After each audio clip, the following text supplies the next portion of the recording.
Sometimes the bookies get surprised by some unlikely events. That was definitely the case last night. I'm Katie Caldwell. Let's check him out on the NHL Show.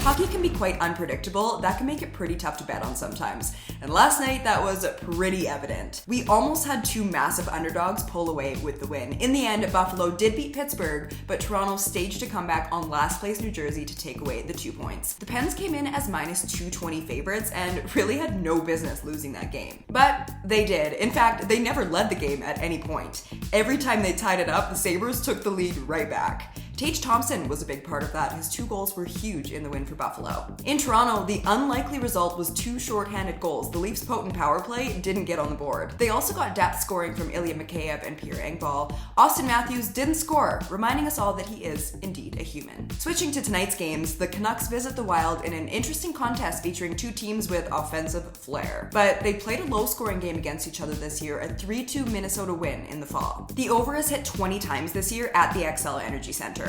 And let's face it, both goaltenders aren't always consistent. Cam Talbot has been allowing a ton of goals lately, and Thatcher Demko has a .906 save percentage on the road. With the over set at 6, I'm rolling with that in this one. How about the Stars and the Canes? An interesting defensive matchup in that one, and I think we see a much lower score than in Minnesota. Defensively, Carolina continues to be one of the league's very best teams, and getting pucks past Freddie Anderson has proven to be very tough all season long. The Stars, they also don't hold a notably deep offensive core, and it's easy to see the Canes holding them off tonight. Meanwhile, Jake Ottinger has been lights out between the pipes for Dallas. It's a recipe for the under. All right, let's head to the money line for an all-Canadian matchup in Winnipeg tonight. The Senators and Jets are set for takeoff at the Canada Life Centre, and this is a win the Jets have to have if they want into the postseason. The Sens, guys, I don't know how else to say it.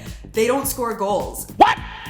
They're 30th in offense, and they're playing Connor Hellebuck, who's coming off a 42-save shutout over the Knights. It will come down to scoring for Winnipeg. While they have the firepower, I don't know if it'll be so easy if Anton Forsberg gets the start. He's up to a .918 save percentage and just signed a new extension. Ottawa may have found their guy in net. In the end, the Jets should be desperate enough to get the win on the money line, but don't be shy to look at the under here.